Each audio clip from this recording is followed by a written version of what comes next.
창세기 32장 24절로 32절입니다. 우리 한 절씩 교독하겠습니다. 야곱은 홀로 남았더니 어떤 사람이 날이 새도록 야곱과 씨름하다가 자기가 야곱을 이기지 못함을 보고 그가 야곱의 허벅지 관절을 치매 야곱의 허벅지 관절이 그 사람과 씨름할 때 어긋났더라. 그가 이르되 날이 새려하니 나로 가게 하라. 야곱이 이르되 당신이 내게 축복하지 아니하면 가게 하지 아니하겠나이다. 그 사람이 그에게 이르되 내 이름이 무엇이냐? 그가 이르되 야곱이니이다. 그가 이르되 내 이름을 다시는 야곱이라 부를 것이 아니요 이스라엘이라 부를 것이니는 내가 하나님과 및 사람들과 겨루어 이겼음이니라. 야곱이 청하여 이르되 당신의 이름을 알려주소서. 그 사람이 이르되 어찌하여 내 이름을 묻느냐 하고 거기서 야곱에게 축복한지라. 그러므로 야곱이 그곳 이름을 브니엘이라 하였으니 그가 이르기를 내가 하나님과 대면하여 보았으나 내 생명이 보존되었다 함이더라. 그가 브니엘을 지날 때 해가 돋았고 그 허벅지 다리로 말미암아 절었더라. 같이요. 그 사람이 야곱의 허벅지 관절에 있는 둔부의 힘줄을 쳤으므로 이스라엘 사람들이 지금까지 허벅지 관절에 있는 둔부의 힘줄을 먹지 아니하더라. 아멘. 창세기 7번째 시간입니다. 아버지와 형을 속이고 형의 축복을 빼앗았던 야곱은 이제 형 에서가 자기를 죽인다는 어머니의 말을 듣고 외삼촌 라반이 살고 있는 하란이라는 곳으로 도망을 하게 됩니다. 28장 10절부터 좀 보겠습니다. 야곱이 브엘세바를 떠나서 하란으로 향하여 가더니 한 곳에 이르렀을 때 해가 졌습니다.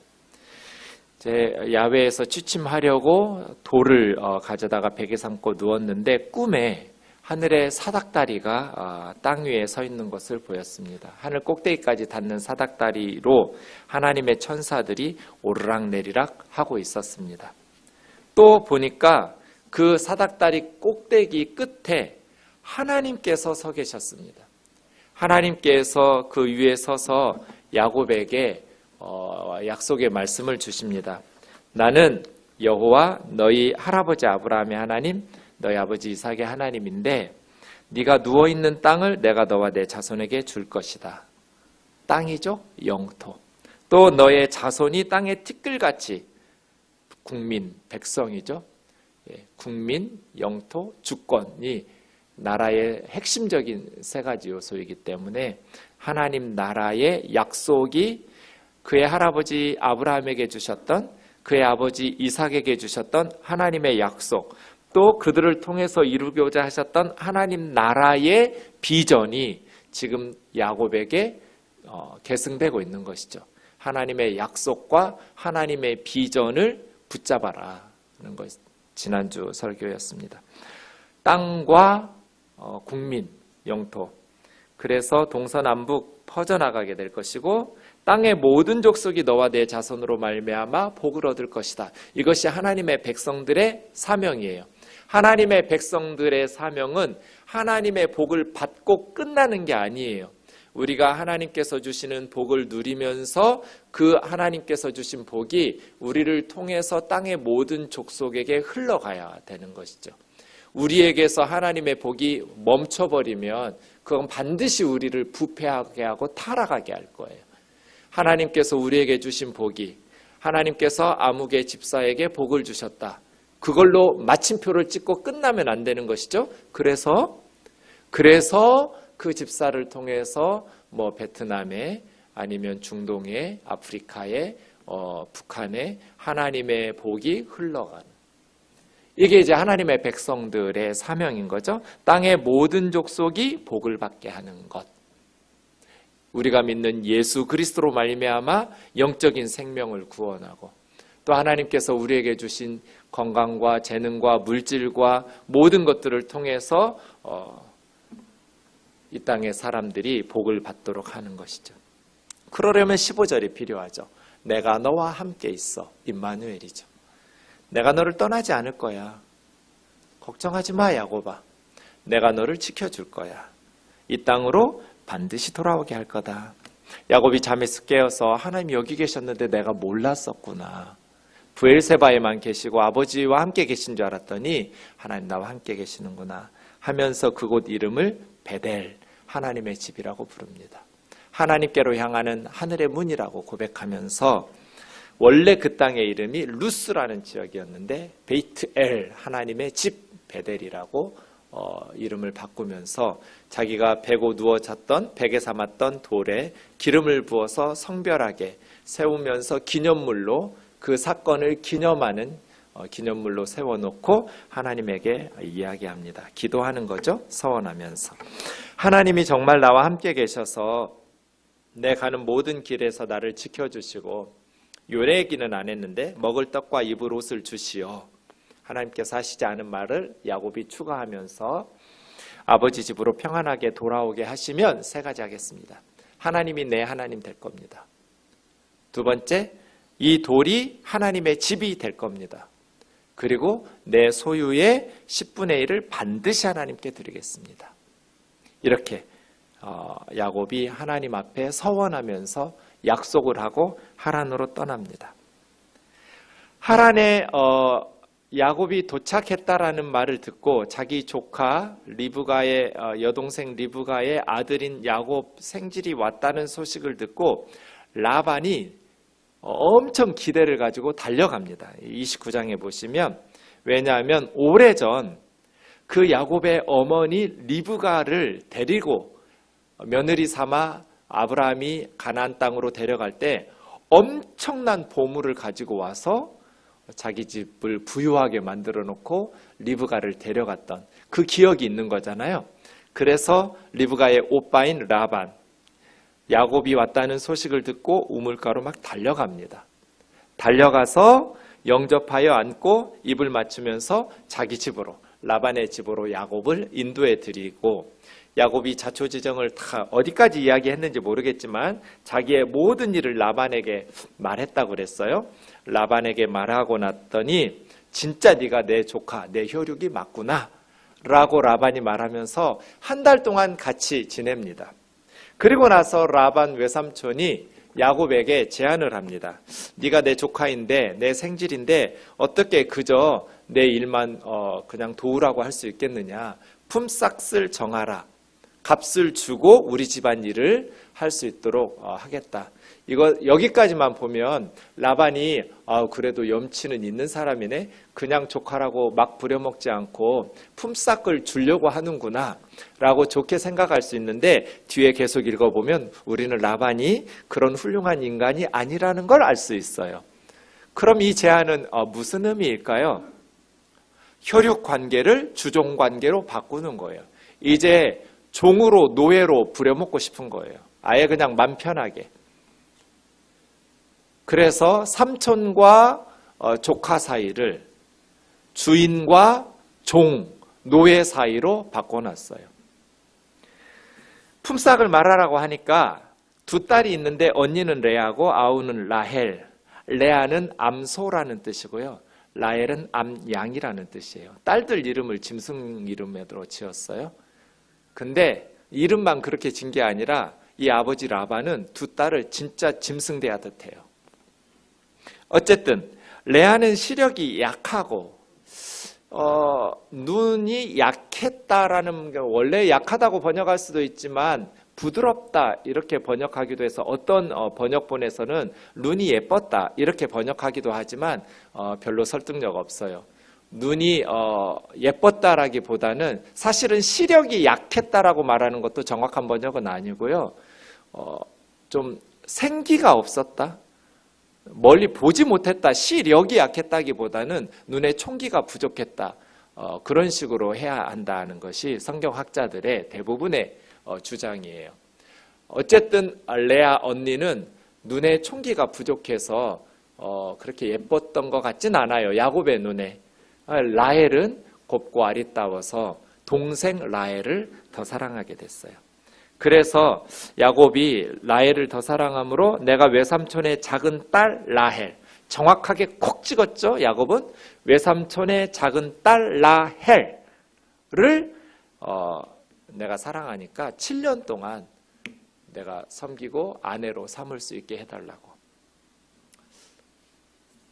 그러니까 사실은 아버지 이삭이 야곱에게 외삼촌의 딸들과 결혼하라고 말로만 할 것이 아니라 결혼 지참금 모하르라고 해요. 모하르를 주었다면 야곱이 이런 고생 안 해도 되죠. 이미 70이 넘었어요. 쌍둥이 형 에서는 30년 전에 결혼해서 살고 있는데 수충광으로 늙어 죽을 판인 이 야곱을 하란으로 보내면서 어떻게 결혼 지참금도 주지 않고 보내서 7년이나 일을 한 후에 결혼을 하게 만드냔 말이에요. 아, 이삭 진짜 못돼 처먹은 인간이에요. 어쩌면 아들에게 이렇게 가슴 찢어지게. 아버지 역할을 안 해요. 여러분 혹시 여러분 자녀들 중에 이삭처럼 에서에게는 아버지 역할을 해주는데 야곱에게는 아버지 역할을 안 하고 있는 자식은 혹시 없나요? 아버지는 있는데 아버지 역할이 없어요. 지금 이삭은, 야곱에게는. 혹시 우리 아이들이 우리 집에는 엄마는 있는데 나에게 엄마 역할이 없다고, 아빠 역할이 없다고 가슴 아파하는 자녀들은 없을까요? 어떻게 늙은 아들을 외삼촌 집에 보내면서 결혼 지참금을 안 줘요. 돈이 없어서 어쩔 수 없이 그냥 빈손으로 보냈다면 이해할 수 있죠. 주고 싶어도 못 주는 부모 심정은 얼마나 아프겠어요. 그런데 아무리 자기 마음에 들지 않아도 어쩌면 야곱에게 이렇게 7년씩이나 일을 해야만 아내를 얻을 수 있도록 아버지 역할을 안 해줘요. 그런데 19절 보세요. 라반이 뭐라고 대답해요? 18절에 야곱은 외삼촌의 작은 딸 라헬하고 콕 찍었는데 19절에 라반은 그녀를 너에게 주는 것이 남에게 주는 것보다 낫다 하고 라헬이라는 말을 안 해요. 그가 누군지 몰라요. 그래도 문맥상 당연히 라헬을 주겠다고 약속한 거잖아요. 그럴 마음이 없으면 여기서 말했어야죠. 20절, 라헬을 위해서 7년 동안 라반을 섬겼어요. 야곱이 라헬을 사랑해서 7년을 며칠처럼 여겼어요. 어떤 사람은 7년을 며칠처럼 여기며 살고 어떤 사람은 며칠을 7년처럼 여기며 살아요. 차이점이 뭘까요? 사랑하면서 사는가. 하나님께서 주신 나의 삶을 사랑하면서 행복하게 열심히 산다면, 이 땅의 삶을 사랑한다면, 사랑으로 산다면 7년이 며칠처럼 여겨질 거고, 사랑 없이 억지로 꾸역꾸역 산다면 며칠도 7년처럼 지루하게 살 것 같아요. 야곱의 그 마음을 우리는 느낄 수 있어요. 한 해 한 해 지날수록 라헬을 그만큼 사랑하니까 희망과 꿈에 부풀어서 열심히 일했겠죠. 드디어 기한이 찼어요. 21절에 내 아내를 내게 주소서. 이미 약혼했으면 그때는 결혼한 거하고 똑같거든요. 아내를 내게 달라고. 내가 그에게 들어가겠습니다. 라반이 대답을 안 해요. 그곳 사람들을 다 모아서 잔치를 베풀어요. 보통 잔치는 한 일주일씩 했다고 그래요. 며칠 잔치했을 거예요. 그리고 저녁에 레아를 데리고 집어넣었어요. 아마 야곱에게 포도주나 여러 가지 잔치에 술을 먹였을 거예요. 그리고 깜깜한 밤이에요. 신부는 면사포를 쓰고 들어와요. 레아도 아버지하고 이게 부녀 사기단이에요. 같이 합세해가지고 라헬인 것처럼 첫날 밤을 보냈을 거예요. 마치 오래전 아버지 눈이 어두워서 염소 털 가죽 몸에 붙이고 형의 옷 입어가지고 형의 옷 냄새 나게 하고 맛있는 요리로 다 촉각과 미각과 후각을 다 마비시킨 상태에서 시각이 어두운 아버지 이삭을 속이고 형의 축복을 가로챘던 것처럼 깜깜한 밤에 라반과 레아에게 야곱은 속아 넘어가게 되었어요. 아침에 보니 레아예요. 야곱이 라반에게 가서 따지죠. 외삼촌이 어찌하여 내게 이같이 행했습니까? 내가 라헬을 위해서 외삼촌 섬기지 않았습니까? 나를 속이심은 어찌미니이까? 라반의 대답이 뭐예요?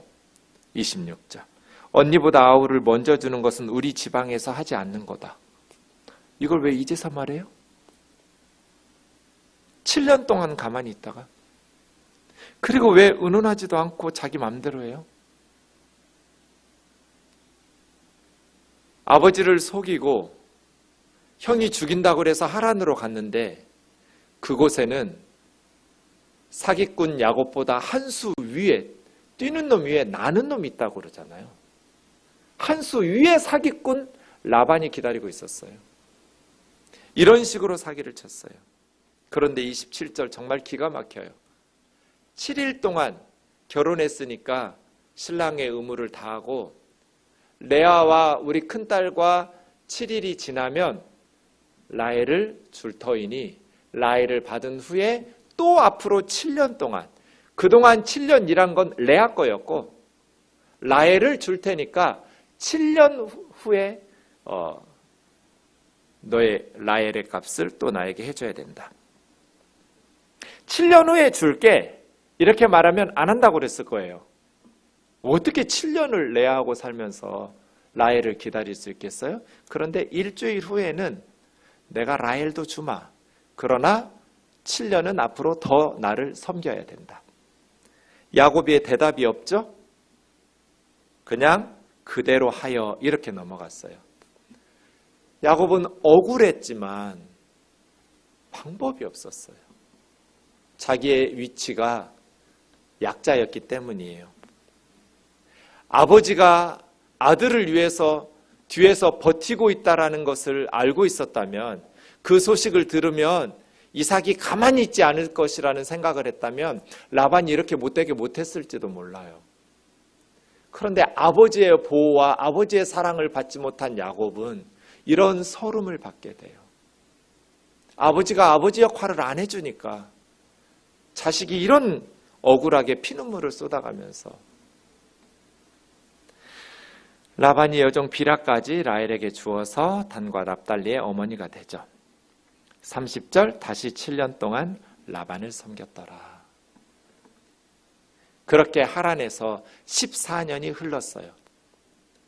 그리고 요셉이 태어났을 때 야곱이 고향으로 돌아가야겠다라고 말하니 라반이 머물러서 일하라고, 무슨 조건으로 주면 너에게 약속을 하면 네가 나를 위해서 계속 일할 수 있겠냐 해서 조약을 맺고 6년을 더해서 20년이 지납니다. 그리고 31장으로 넘어가면 20년 되었을 때 라반의 아들들, 자기 처남들이죠. 라반의 아들들이 야곱이 우리 아버지 소유를 다 뺏어갔다. 야곱이 저렇게 많은 재물들, 짐승들을 모은 것은 야곱이 자기 형 에서에게 550마리를 선물로 줘요. 5종류의 가축 550마리를 쌍둥이 형 에서에게 선물로 주고도 남을 만큼 야곱은 6년 동안 거부가 되었어요. 하나님께서 기하급수적으로 짐승들을 주셨거든요. 야곱에게. 야곱이 가난할 때는 이런 말 안 하더니, 야곱이 고생할 때는 불쌍하다라는 말, 억울하겠다라는 말을 안 하더니 야곱이 거부가 되니까 시기 질투가 생겨가지고 이 라반의 아들들이 야곱이 우리 아버지 거 다 뺏어갔다. 야곱이 모은 모든 재물은 다 우리 아버지의 소유였다. 이렇게 말하기 시작하는 거예요. 또 야곱이 자기 장인 라반의 안색을 살펴보니 예전하고 달라졌어요. 표정이 좋지를 않아요. 그 즈음에 하나님께서 야곱에게 나타나셔서 가나안 땅 너희 조상들 족속에게로 돌아가라. 내가 너와 함께 있을 것이다. 야곱은 이제 20년의 하란 생활을 마무리하고 다시 가나안 땅으로 돌아가려고 마음먹어요. 그러면 4절부터 맨 먼저 해야 될 게 뭐예요, 여러분? 돌아가려면 뭐부터 해야 돼요? 생각 안 해요? 뭐 하겠어요? 아내들을 설득해야 하잖아요. 그래서 4절에 보면 레아와 라헬, 어차피 빌하와 실바는 몸종들이니까 여주인들 따라 나올 거고, 그럼 자녀들도 다 같이 따라 나올 거고, 레아와 라헬을 들로 불러서 소문나지 않도록 은밀하게 이야기합니다. 그런데 이름 순서가 라헬과 레아예요. 사랑하는 아내, 동생 라헬을 앞세웠어요. 그만큼 야곱이 자기 가정에서 주도권을 행사하고 있다는 증거예요. 들로 불러가지고 그대들의 아버지 안색을 보니까 전과 같지 않다고. 그런데 내 아버지 하나님이 나와 함께 계셔서 내가 힘을 다해서 그대들의 아버지를 섬겼고 20년 동안 섬겼는데 나를 속여서 6년에 10번이나 품삯을 변경했다고. 대단한 사람이에요. 6년 동안 10번의 야곱에게 불리한 계약을 변경하면서 라반이 사력을 다해서 야곱의 재산이 늘어나지 못하도록 막았는데 하나님이 당신의 아버지 라반을 막으셔서 나를 해치지 못하게 하셨고 하나님이 그대들의 아버지의 가축을 빼앗아서 내게 주었다고. 하나님이 꿈에 나에게 말씀하셨는데 라반이 너에게 행한 모든 것 내가 다 지켜봤다 하시면서 베델로 가서 너의 출생지 가나안으로 돌아가라고 하나님이 나에게 말씀하셨습니다. 그러자 라헬과 레아가 야곱의 두 아내가 우리 아버지 집에서 내게 무슨 분깃이 있겠는가? 여기 계속 살아봐야 우리 아버지 집에서 우리에게 돌아올 몫이 없다. 우리 아버지가 우리를 팔고 우리 돈을 다 먹어버렸으니 딸들 결혼시킬 때도 또 그 전에 처녀 때도 일만 시켰지 언제 우리를 자식 취급한 적도 없고 이름을 암소, 암양이라고 지었을 뿐 아니라 진짜 우리를 짐승 취급했다고 우리 아버지 라반은. 딸을 자식 취급을 안 했다고. 그러니 우리를 외국인처럼 외국인 노동자처럼 착취하기 만만하고 좋은 그런 착취의 대상물처럼 우리에게 함부로 행하였는데 여기 하란에 우리가 계속 살아있어야 무슨 미래가 있겠는가. 하나님이 우리 아버지에게서 취하여 우리 가정이 모은 이 많은 재산은 우리와 우리 자식들의 것인데 여기 계속 하란에 눌러 살면 이 모든 것 다 아버지에게 빼앗긴다. 그러니 당신 하나님이 말씀하신 것처럼 행하라고 야곱에게 두 아내가 하란을 떠나 가나안으로 가는 것에 동의합니다.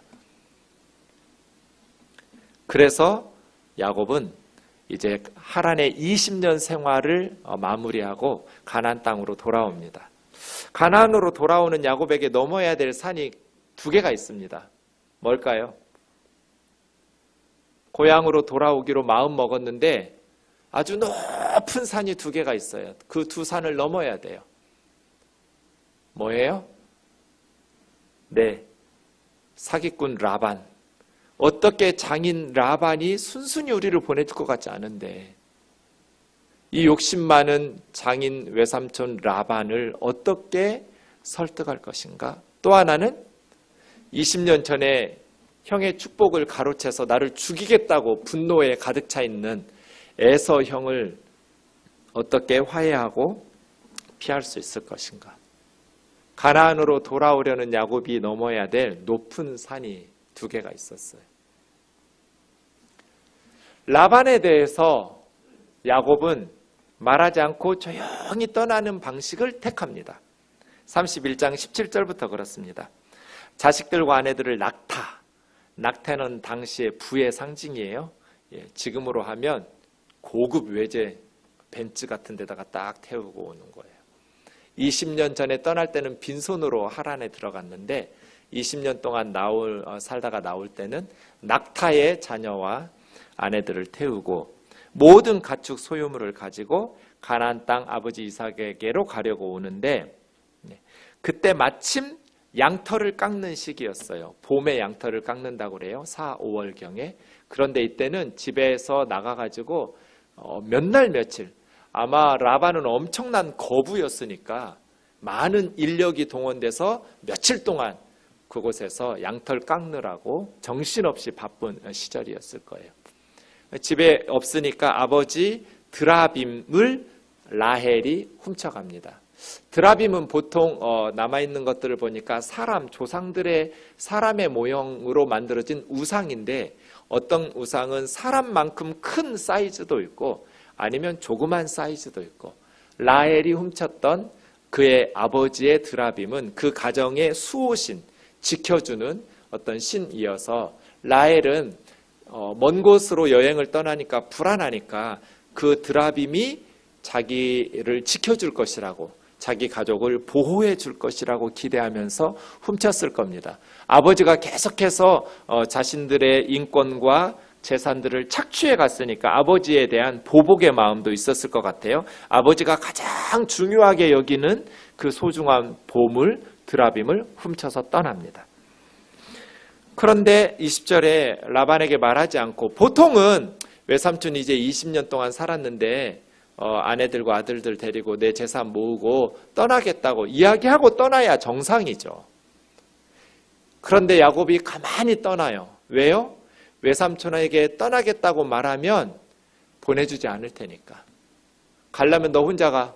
너 빈손으로 왔으니까 갈 때도 빈손으로 가. 어디 우리 딸들 데리고 가고, 우리 딸들이 낳은 우리 손주들 데리고 가고, 이 재물들도 다 나 때문에 너가 재산으로 모으게 된 것이니까, 이런 식으로 순순히 보내주지 않을 것 같은 거예요.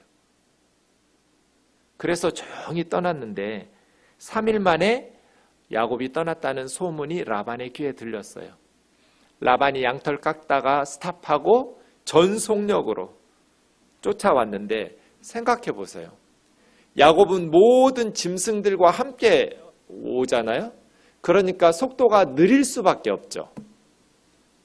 보통 한 하루에 10km 정도 갔을 것이라고 생각해요. 그 시대의 사람들이 양떼를 몰고 갈 때. 하루에 한 10km 정도면 얼마 못 가서, 라반은 전속력으로 달릴 테니까. 그런데 7일이 걸렸어요. 그래서 10일 만에 야곱을 만난 거예요. 그만큼 야곱도 양떼들을 몰고 전속력으로 도망간 거예요. 사실은 7일이나 걸렸다라는 것은 굉장히 긴 시간이거든. 어쨌든 그렇게 길라산에서 만났어요. 그런데 24절 한 구절로 끝났어요. 라반이 분노의 추격을 시작했어요. 이놈이 나한테 말도 안 하고 도망을 가? 하면서 드라빔까지 도둑질해서 분노의 추격을 했는데, 그 전날 밤, 야곱을 만나기 전날 밤에 하나님이 아람 사람 라반에게 현몽하여 꿈에 나타나서 너는 삼가 야곱에게 선악간에 말하지 말라. 뭐 길게도 말씀 안 하셨어요. 이유도 원인도 설명도 없이 그냥 짧고 굵게 한마디 하셨어요. 너는 삼가, 조심해, 야곱에게 좋은 말도 하지 말고 나쁜 말도 하지 마라. 아무 말도 하지 마. 라고 꿈에 라반에게 으름장을 놓으셨어요. 제가 어릴 때 우리 시골 마을에 힘센 형이 있었는데 좀 뇌에 문제가 있는 형이어서 동네 동생들을 많이 괴롭혔어요. 어느 날 저를 타겟으로 삼아가지고 하루 종일 제가 너무너무 무서움 속에서 그 형에게 맞고 욕도 먹고 협박을 당하고 그랬어요. 아버지가 저녁에 들판에서 돌아왔을 때 아빠한테 제가 고자질을 했죠. 아빠, 아무개 형이 나한테 막 자기가 아빠 친구라면서 막 욕하고 때리고. 저희 아버지가 어떻게 했겠어요? 그 저녁에 바로 그 집에 가서 그 형을 불러내서 벽에다가 담벼락에 딱 세워놓고 짧고 굵게 한마디 하셨어요. 너 앞으로 준경이 괴롭히면 죽어. 이렇게. 너 죽어. 그 뒤로 제가 자유를 얻었어요. 하나님이 라반에게 그거 하신 거예요. 너 라반 야곱에게 선악간에 아무 말도 하지 마라. 너 야곱을 위협하거나 협박하거나 괴롭히거나 야곱을 착취하면 너는 죽어. 하나님께서 으름장 놓으신 거예요. 이 24절로 끝났어요. 높은 산 하나를 넘어갔어요. 라반이 야곱에게 말해요. 왜 네가 나를 속이고 내 딸들을 칼에 사로잡힌 자같이 끌고 갔냐? 네가 니네 집으로 간다고 말만 했으면 내가 즐거움과 노래와 북과 수금으로 송별 잔치를 베풀면서 너를 잘 보내줬을 텐데 왜 나한테 알리지 않고 가만히 떠나갔냐? 이런 걸 뭐라고 그래요? 아무 말 대잔치라고 그래요.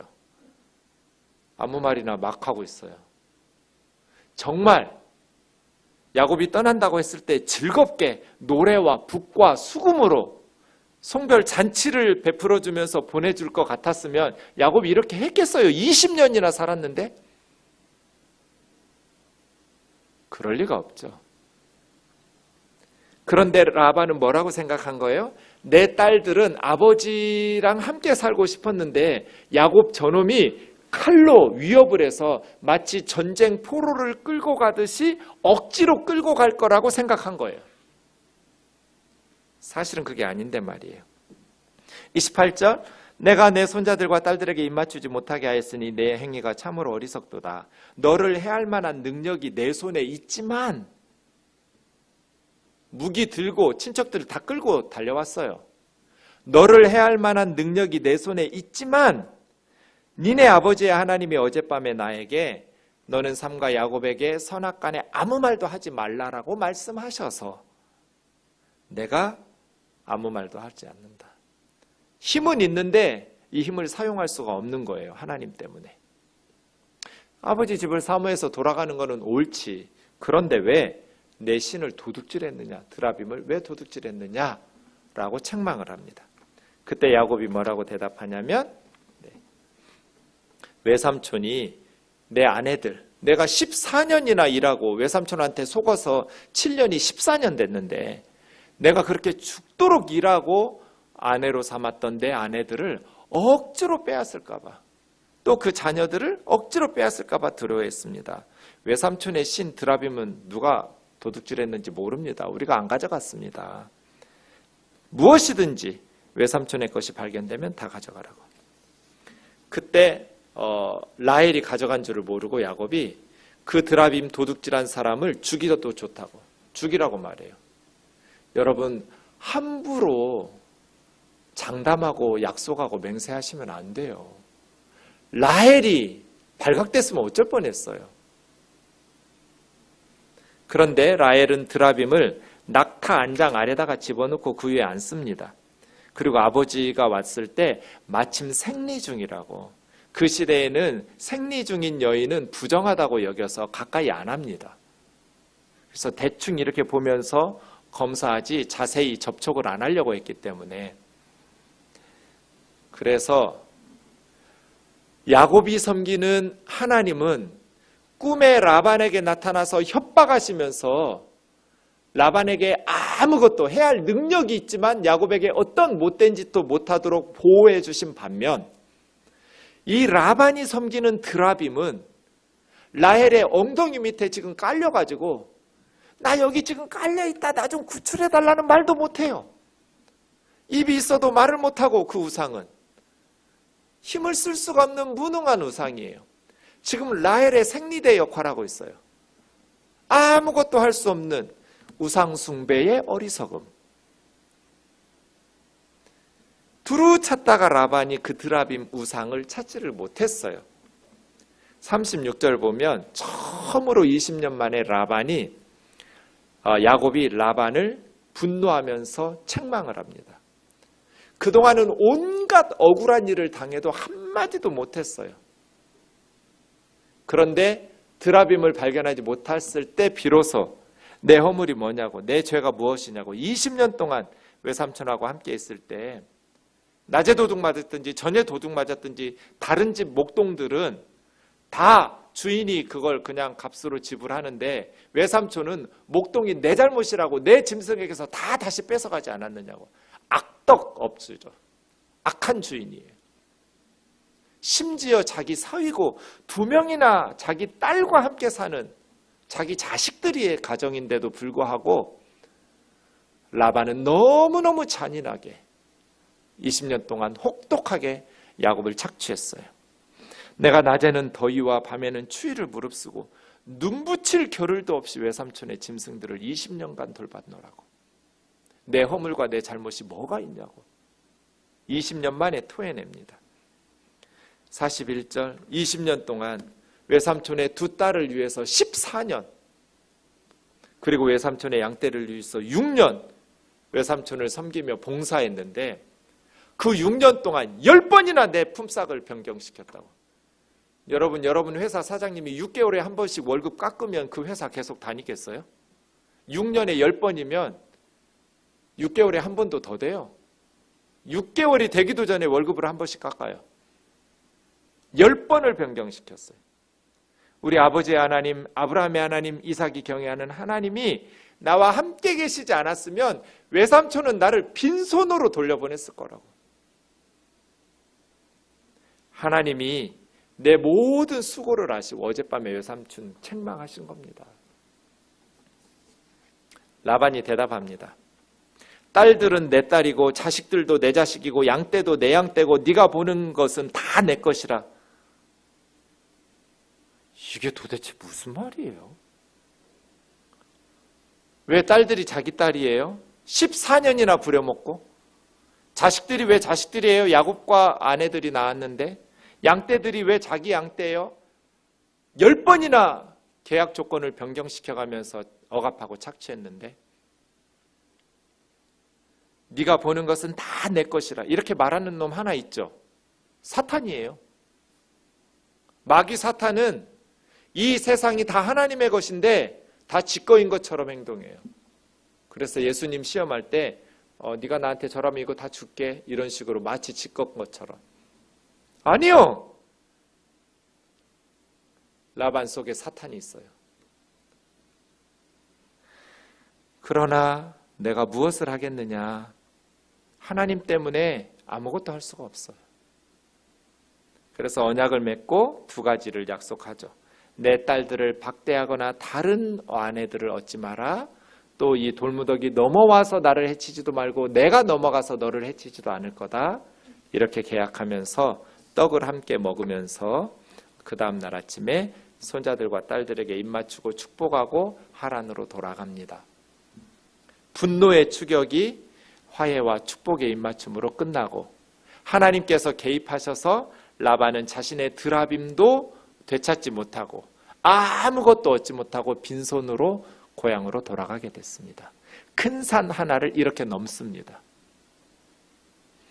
산 하나가 더 남았습니다. 에서입니다. 지도를 좀 보시면 여러분 하란은 더 위쪽으로 한참 올라가야 돼요. 하란에서 내려옵니다.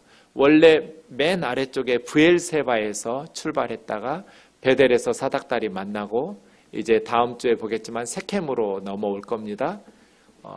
에서가 살고 있는 건 사해바다 동쪽에 세일이라는 곳에서 에서가 살고 있었습니다. 야곱이 하란에서부터 요단강 동쪽 길르앗 땅으로 내려오는데 저 위에 있는 동그라미는 갈릴리 호수예요. 아래 동그라미는 사해예요. 염해라고도 하죠. 그 중간에 강이 요단강이고요. 요단강 중간쯤에 오른쪽으로 뻗어 있는 강이 야복강이에요. 그래서 하란에서 내려오다가 저 야복강에서 이제 또 하나의 산 에서를 만나게 됩니다. 에서는 밑에서 올라오고 야곱은 위에서 내려오겠죠. 야곱이 형 에서를 만나려니까 너무 두려워요. 종들을 보내었어요. 예서의 분위기가 어떤지, 20년 전처럼 자기를 죽이려고 하는지, 아니면 좀 분노가 누그러졌는지 선물 잔뜩 보내서 종들을 보냈는데 에서가 가타부타 말이 없어요. 그리고 400명의 종들을 끌고 야곱을 만나겠다고 오는 거예요. 나를 그냥 환영해 주려면, 용서해 주려고 형이 오려면 400명씩이나 끌고 오지 않을 것 같고, 또 정말 나를 죽이려고 하면 내가 보낸 종들 다 죽여버리고 그냥 급습을 할 텐데 종들 그냥 살려서 돌려보낸 거 보면 이 야곱이 가늠할 수가 없는 거예요. 형 에서가 나를 용서해 주러 오는지 아니면 보복해서 죽이려고 오는지 감을 잡을 수가 없었어요. 밤이 되어서 모든 종들과 짐승들과 아내들과 아들들까지 딸들 다 야복강 건너 보내놓고 자기 혼자 남았어요. 야복 강가에 야곱이 혼자 남아 있는데 그 밤에 갑자기 어떤 사람이 야곱에게 나타나서 둘이 씨름을 하기 시작했어요. 근데 밤새도록 새벽 내 씨름을 했어요. 날이 새도록 야곱과 씨름하다가 이 사람이 야곱을 야곱은 하여간 붙들고 늘어지는 데는 장점이 있는 사람이에요. 안 나죠. 그래서 야곱을 떨쳐버릴 수가 없다라는 생각에 이 야곱의 허벅지 관절을 한 대 쳤는데 뼈가 부러졌어요. 그러니까 힘이 없어서 지는 게 아니에요. 이 사람이. 한 대 치면 뼈가 부러질 만큼 힘이 있는데 야곱을 이기지 못해요. 왜 힘이 있는데 야곱을 이기지 못할까요? 26절 그 사람이 야곱에게 날이 새려하니 나로 가게 하라. 왜 날이 밝으면 안 될까요?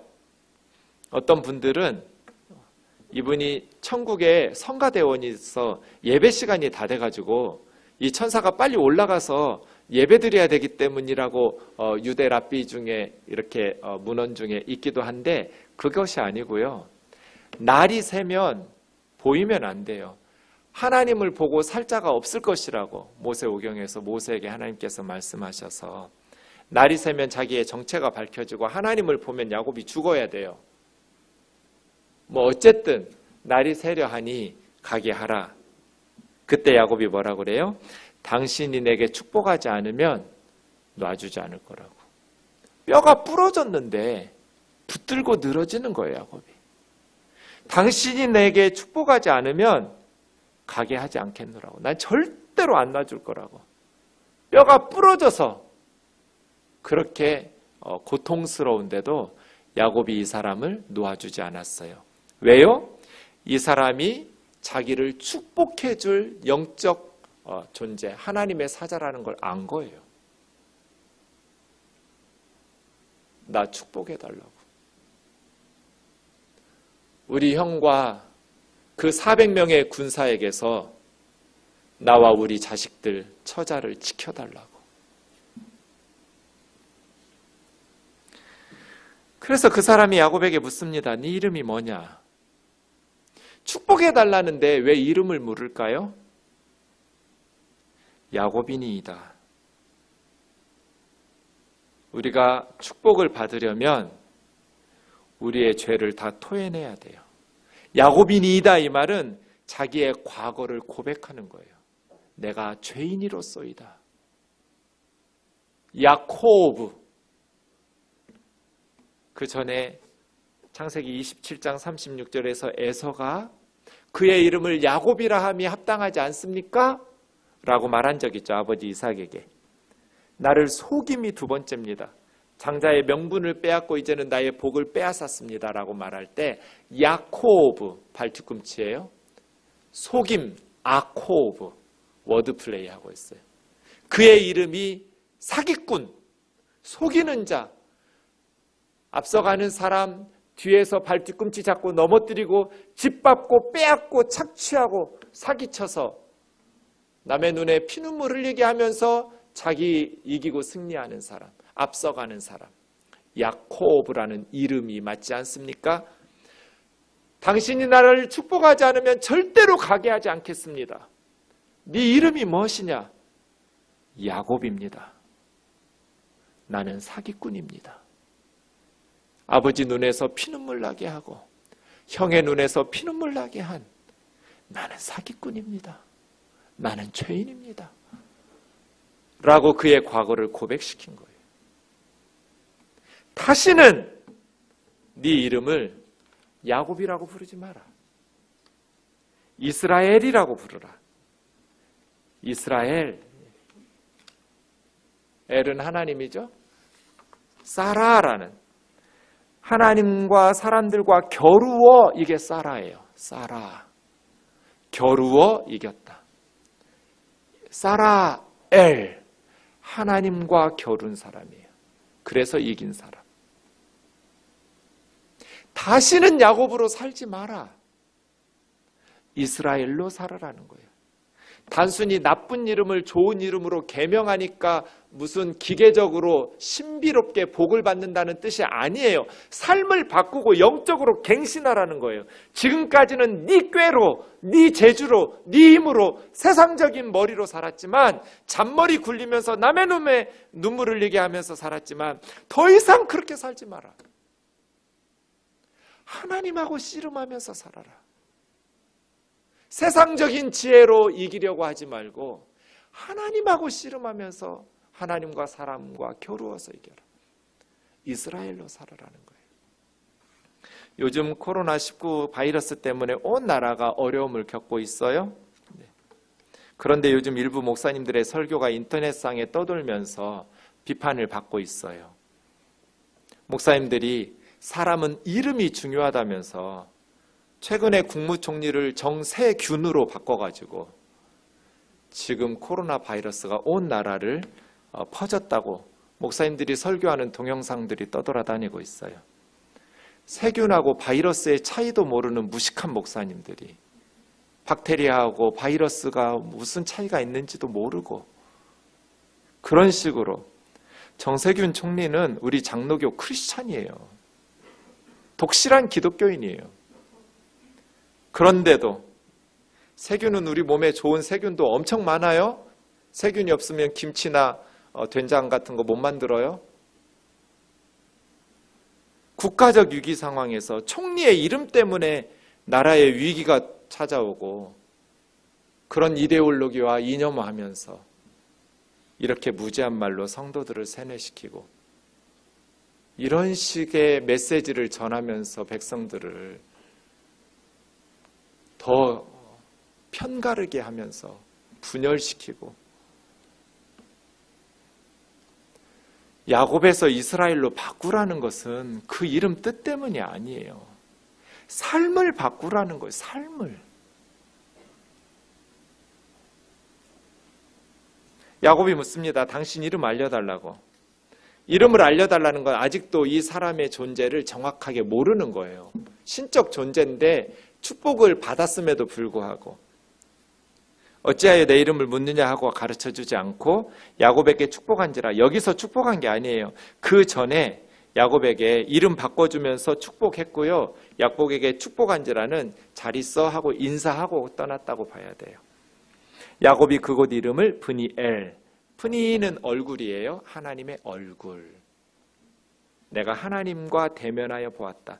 그래서 비로소 야곱은 그 천사가 떠난 후에 그 존재를 알게 된 거죠. 하나님이었다. 하나님의 사자니까, 하나님이 보내신 천사니까 하나님을 만난 것처럼 브니엘이라고 말하고, 브니엘을 지날 때 새로운 아침이 밝아서 해가 떴습니다.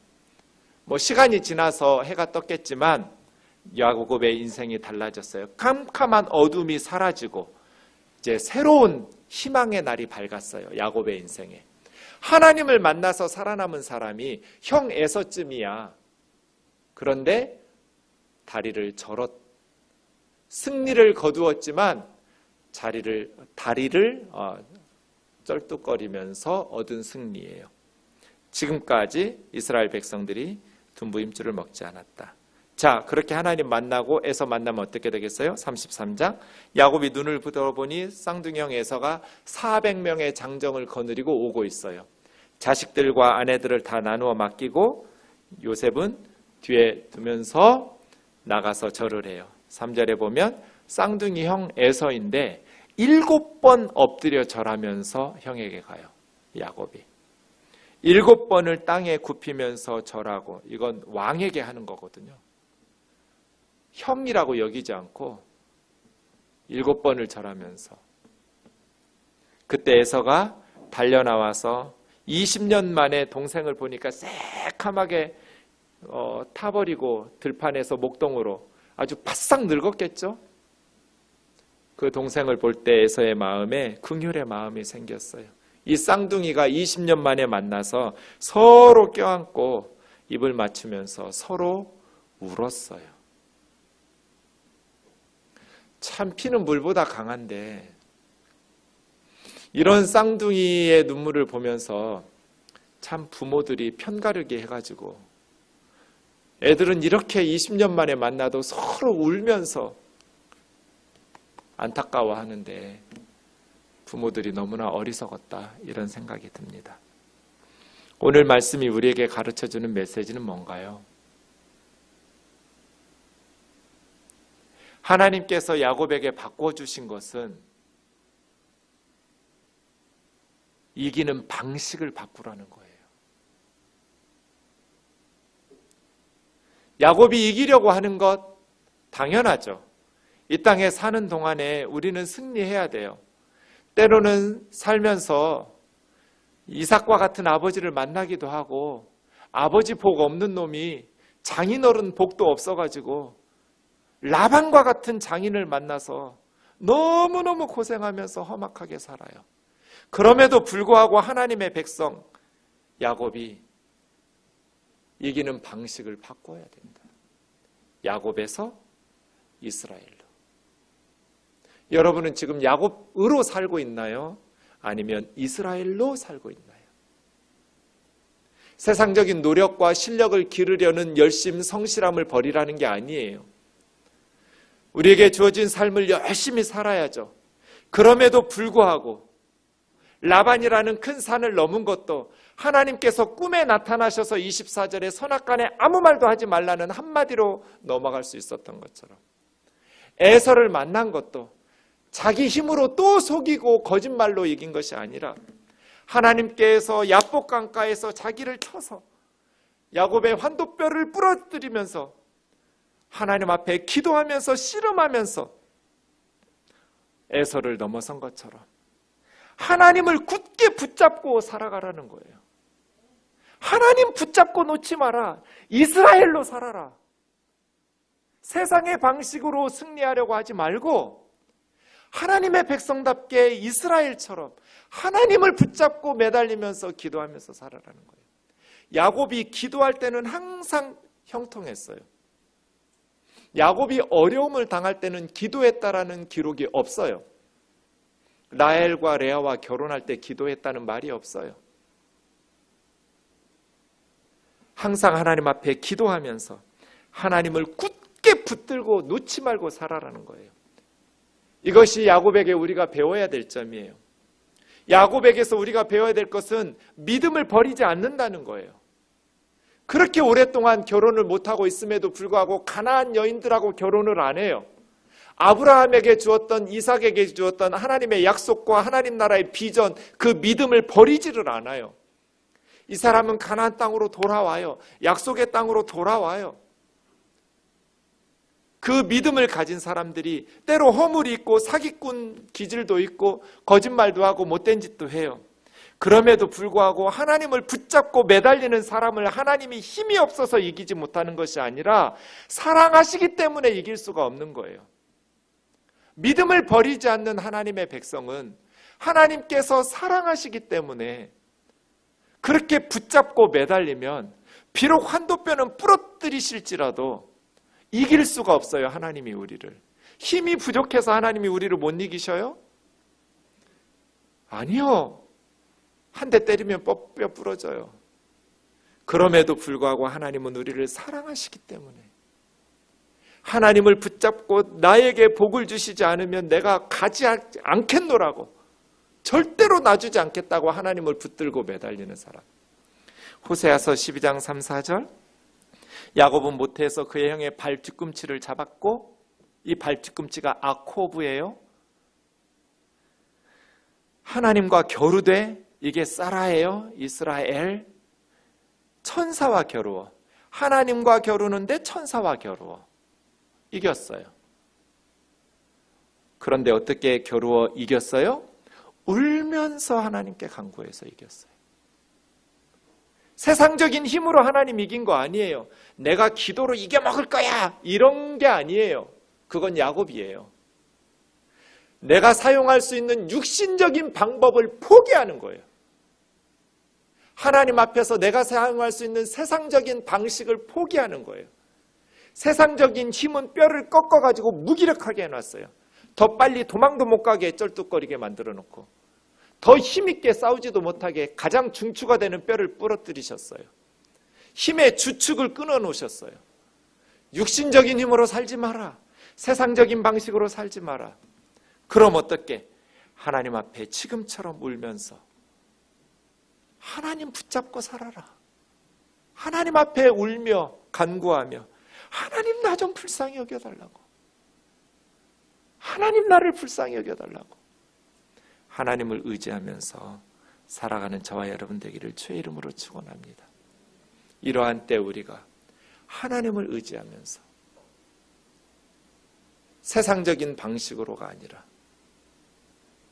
이런 국가적 위기 상황에서 그리스도인이라면 하나님이 주신 축복의 기회라고 생각하고 갑자기 사재기 하면서 계약했던 것들도 다 깨뜨리고 위약금 물어주면서 몇 배 뻥튀기 해서 마스크 팔아먹고 소독제 팔아먹고 이런 걸 하나님의 축복이라고 말하지 말고 대구의 시장의 건물주들처럼 이번 달 월세는 받지 않겠노라고 다음 달에도 상황 봐서 이렇게 장사가 안 되고 손님이 없으면 세입자들에게 월세 받지 않겠노라고. 이게 희년의 정신이고 성경의 정신이고 이것이 진짜 하나님의 복 아니에요? 땅의 모든 족속이 너로 말미암아 복을 받을 것이다. 야곱처럼 살지 마라. 하나님하고 씨름해서 하나님이 주시는 복으로 살아가는 저와 여러분 되기를 주의 이름으로 축원합니다.